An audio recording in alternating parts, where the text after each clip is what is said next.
Hello students, আসসালামু আলাইকুম।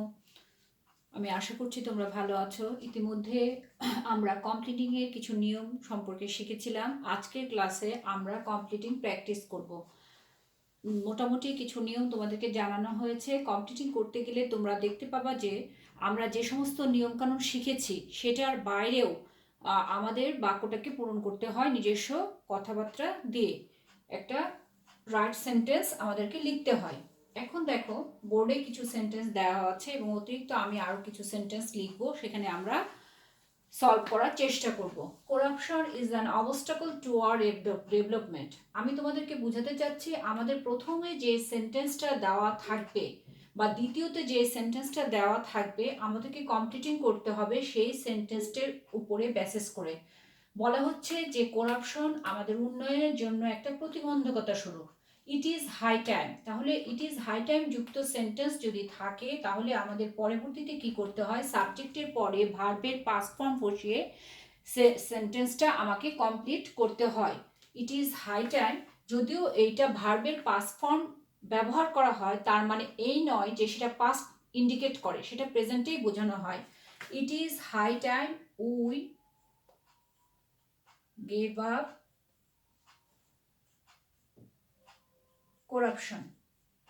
তাহলে কি বলছে যে আমি বললাম যে করাপশন আমাদের উন্নতির পথে একটা প্রতিবন্ধকতা স্বরূপ, তাহলে এটা উপযুক্ত সময় আমাদের করাপশনটাকে পরিত্যাগ করা। এখন কথা হচ্ছে, তোমরা যেমন এর আগে রাইট ফর্ম অফ ভার্ব বা অন্য কিছু আর্টিকেল করতে গেলে প্রশ্নের উত্তরে ওয়ান দিয়ে এ বি সি ডি যাই উত্তরটা সেটা দিয়ে দিয়েছো, কিন্তু কমপ্লিটিং যখন আমি করব, কমপ্লিটিং এবং এর পরের আর্টিকেল টপিকস আছে প্রোনাউন রেফারেন্স যখন করব, অবশ্যই আমরা ফুল সেন্টেন্স যে সেন্টেন্সটা আমাদেরকে কমপ্লিট করতে হবে তার টোটালটাই দিতে হবে। তার মানে corruption is an obstacle to our development, full stop, এইটা আমাদেরকে প্রয়োজন নাই খাতার মধ্যে তোলা, কিন্তু ইট ইজ হাই টাইম এই কথাটুকু আমাকে অবশ্যই তুলতে হবে। তোমরা যারা স্টুডেন্ট আছো তোমরা যেটা কি করো, এ বি সি ডি বা 1 2 দিয়ে উই গেভ আপ করাপশন এটুক দিয়ে দাও, কিন্তু এটা দিলে এটা ভুল ধরা হবে এবং নট অনলি কলেজে ধরা হবে, সেটা বোর্ডেও সেটা ভুল বলেই বিবেচিত হবে। তোমাকে পুরো সেন্টেন্সটা তুলতে হবে, ইট ইজ হাই টাইম, তারপরে বাকি যে অংশটুকু আমাকে কমপ্লিট করতে দিয়েছে সেটা করতে হবে। The students could not memorise the poem. স্টুডেন্টরা মেমোরাইজ করতে পারে নাই, পেরেছিল না। মেমোরাইজ মানে মুখস্থ করা। ইট ওয়াজ টু ডিফিকাল্ট, তাহলে ইট ওয়াজ টু ডিফিকাল্ট। টু আমার দুটো স্ট্রাকচার আছে, টু যোগ অ্যাডজেক্টিভ যোগ টু যোগ এক্সটেনশন দিয়ে আমি করতে পারি, টু যোগ ভার্ব দিয়ে করতে পারি। আর একটা আছে টু যোগ অ্যাডজেক্টিভ ফর যোগ পার্সোনাল অবজেক্ট যোগ টু। তো এখন দেখো এখানে আমাদের আসবে the students could not memorise the poem, it was too difficult for them to memorise it. তাহলে আমরা যখন উত্তর লিখব তখন আমার প্রথম যে সেন্টেন্সটা কমপ্লিট করে দেওয়া আছে সেটা আমার না লিখলেও হবে, কিন্তু দ্বিতীয়তে যেটা আছে ইট ওয়াজ টু ডিফিকাল্ট এই কথাটুকু লিখতে হবে, পরের যে অংশটুকু আছে সেটা আমাকে পূরণ করতে হবে এবং সেটার নিচে আমাকে আন্ডারলাইন করতে হবে। আমরা যখন পরীক্ষায় কোনো কিছু আন্ডারলাইন করব, কালো কালি দিলেই করতে হবে। অনেকে দেখা যায় যে নীল কালি ব্যবহার করছে, সেটাও ঠিক আছে, কিন্তু কখনোই সেটা পিঙ্ক বা রেড কালি ব্যবহার করা যাবে না। তাহলে কি হলো, সাবজেক্ট যোগ ভার্ব টু যোগ adjective for personal object to যোগ ভার্বের base form extension. Once there was a farmer who had 3 sons. একদা একটা ফার্মার ছিল যার 3টা ছেলে ছিল। দে ওয়ার সো লেজি, তাহলে কি হলো, সো যোগ অ্যাডজেক্টিভ যোগ দ্যাট। এটার প্রথম ক্লজটা পাস্টে আছে, এখানে ভার্বও আছে পাস্টে। তাহলে আমরা জানি সো যোগ অ্যাডজেক্টিভ যোগ দ্যাট যুক্ত যদি সেন্টেন্স থাকে তাহলে এটাকে যখন আমি কমপ্লিট করতে যাব পরের অংশটুকুতে কি করতে হবে, সাবজেক্ট যোগ কুড নট অথবা মাইট নট, যদি সেটা প্রেজেন্টে থাকতো তাহলে ক্যান নট বা মে নট, তারপরে প্রয়োজন অনুসারে ভার্ব বসে আমাকে সেই সেন্টেন্সটা কমপ্লিট করতে হবে। তাহলে they were so lazy that they could not কি বলতে পারি, run their family, তারা তাদের ফ্যামিলিকে পরিচালনা করতে পারে না বা চালাতে পারে না। আবার এগেইন রিপিটেশন হয়ে গেছে, it is high time you. এখন দেখো আমি এখন এখানে কিন্তু প্রথম সেন্টেন্সটা আমার দেওয়া নাই, দ্বিতীয়টাতে কি দেওয়া আছে, it is detrimental to health, এটা স্বাস্থ্যের জন্য ক্ষতিকর। তাহলে আমাকে এমন কথা দিয়ে এখানে কি স্বাস্থ্যের জন্য ক্ষতিকর এই কথাটা আমার প্রথম সেন্টেন্সে নিয়ে আসতে হবে। তার মানে আমার দ্বিতীয় সেন্টেন্সের আঙ্গিকে আমার প্রথম সেন্টেন্সটা কমপ্লিট করতে হবে। It is high time you gave up smoking, এটা উপযুক্ত সময় তোমার এই ধূমপানটা পরিত্যাগ করার, কারণ কেননা এইটা স্বাস্থ্যের জন্য ক্ষতিকারক। My friend live in New Zealand, it is many years since, since যুক্ত বাক্য প্রথম অংশটুকু যদি প্রেজেন্ট ইনডিফিনিট হয়, পরের অংশটুকু পাস্ট ইনডিফিনিট হয়।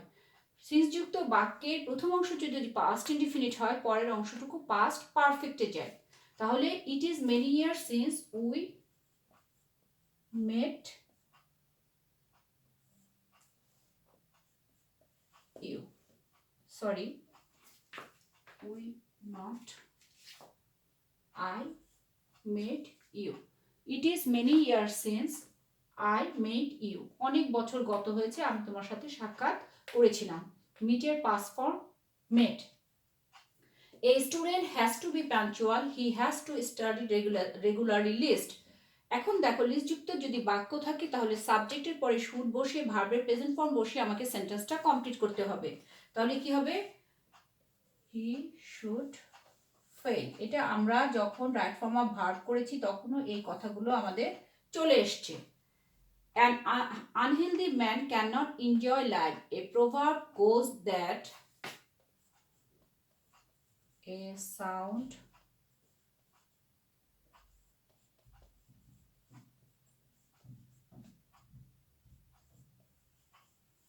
তোমাদেরকে কি করতে হবে, তোমাদেরকে কিছু time and tide, words for none, slow and steady wins the race, এই জাতীয় যে প্রভাবগুলো আছে সেই প্রভাবগুলো সম্পর্কে তোমাদেরকে কি করতে হবে, জানতে হবে এবং শিখতে হবে। এখন কথা হচ্ছে যে দেখা যাচ্ছে যে তাহলে কি হচ্ছে, N healthy man can not enjoy life, একজন মানুষ একটা লাইফ এনজয় করতে পারে না, তখন এই প্রভাবটা তোমাকে দিয়ে দিতে হবে। এভাবে আমাদেরকে কমপ্লিটিংগুলো করে আসতে হবে। এখন নেক্সটে দেখো আমি আরও কিছু করে দেখাচ্ছি যেটাতে তোমরা বাসায় প্র্যাকটিস করে বা আমার আঙ্গিক দেখে সেটা করতে পারো।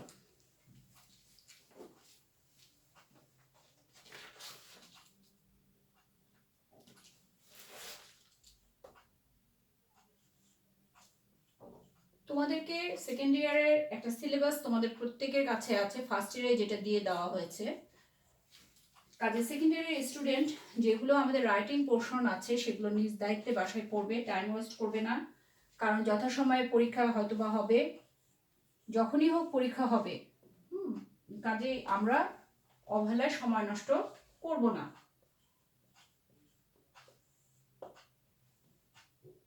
কমপ্লিটিং এর মজাটা হলো রাইট ফর্ম অফ ভার্ব যদি আমি ভালোভাবে করি তাহলে আমার কমপ্লিটিং করতে কোনো অসুবিধা হবে না।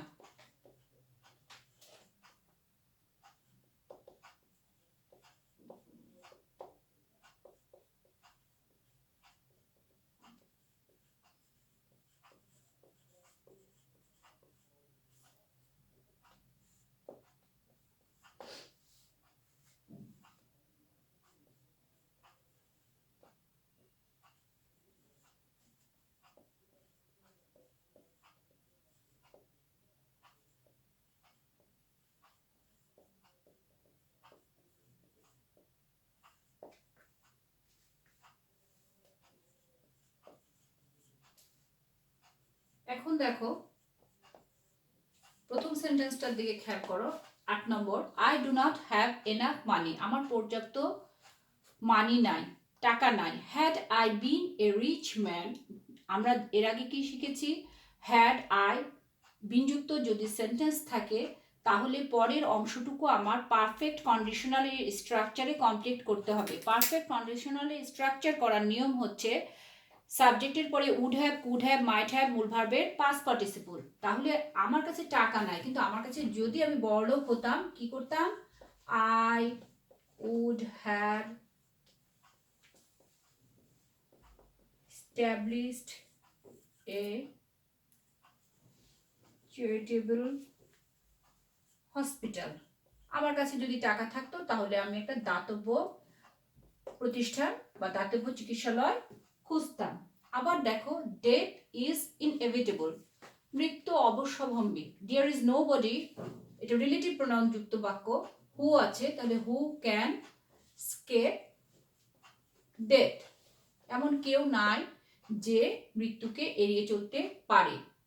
Trees are essential for our existence, গাছ আমাদের অস্তিত্বের জন্য খুবই দরকারি।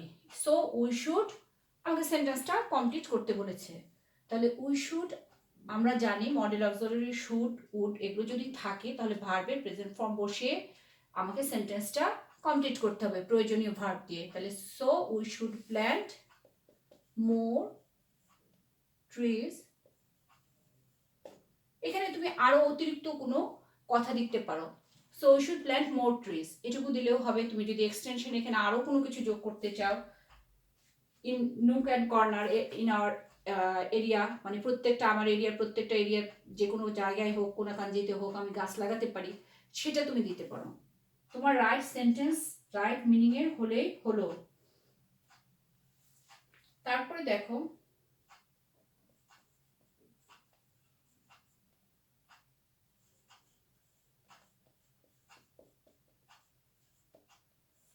তোমার দ্বিতীয় সেন্টেন্সটাতে কি দিল?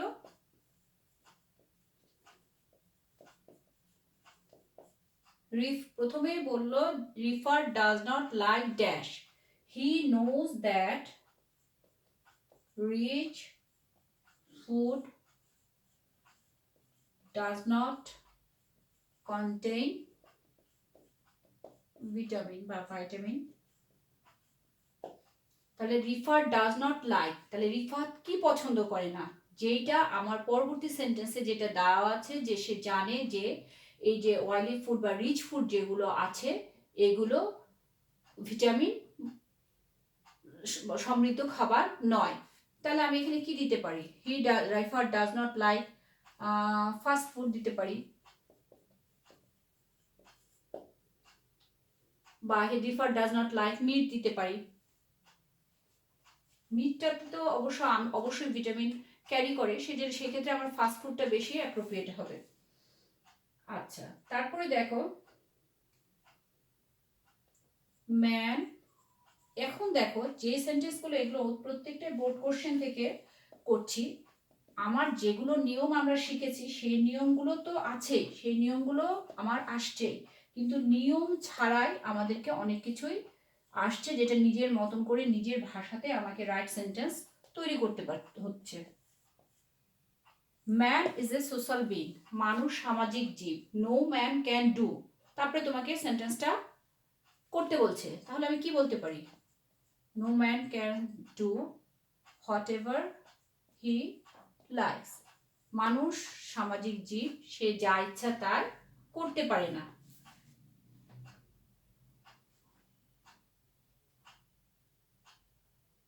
এখন আর একটা সেন্টেন্স দেখো, আমরা জানি কি যে উইথ এ ভিউ থাকলে আমার মূল ভার্বের সাথে আইএনজি যোগ করে সেন্টেন্স ভার্ব নিয়ে আসতে হবে।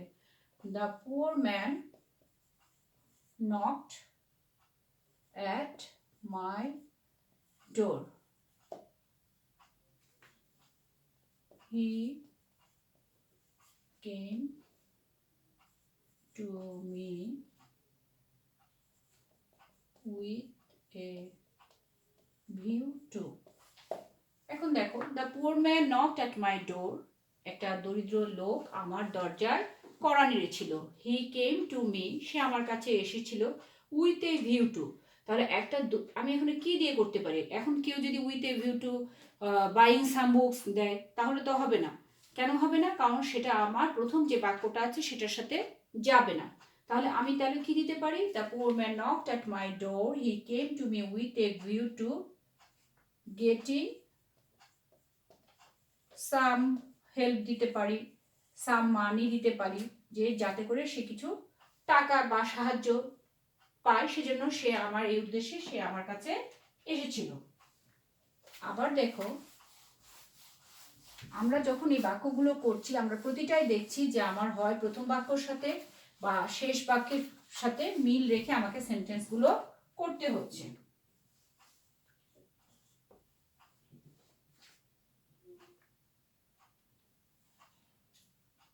We had to walk through a jungle. আমাদেরকে একটা জঙ্গলের মধ্যে দিয়ে যেতে হয়েছিল।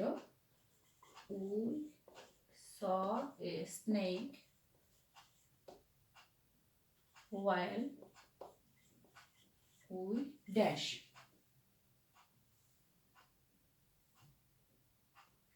আবার দেখো একটা বাক্য লিখছি। As Shafi is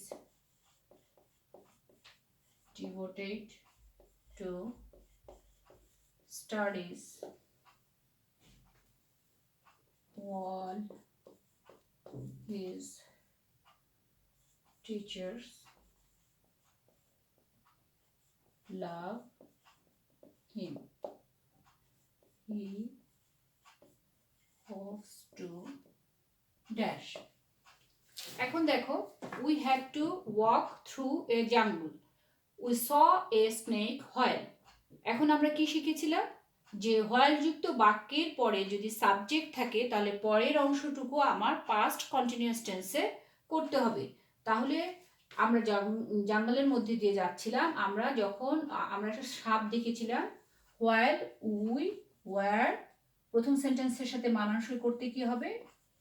walking there.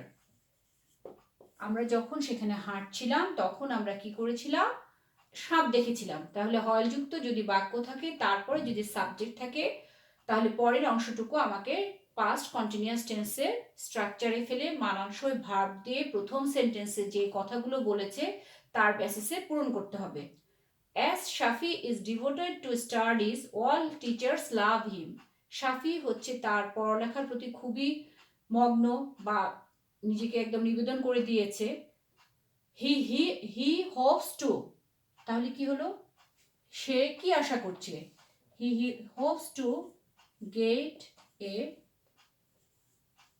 Good result. সে একটা ভালো রেজাল্টের প্রত্যাশা করছে। তাহলে আমরা কি দেখলাম? আমরা 15টা যে সেন্টেন্স করলাম তাতে আমরা বিভিন্ন রকমের হোয়াইল যুক্ত, হাই টাইম সিন্স যুক্ত, সো দ্যাট যুক্ত, সো ডট ডট দ্যাট যুক্ত, টু যোগ অ্যাডজেক্টিভ যুক্ত বিভিন্ন রকমের স্ট্রাকচারে সেন্টেন্সগুলো কমপ্লিট করলাম।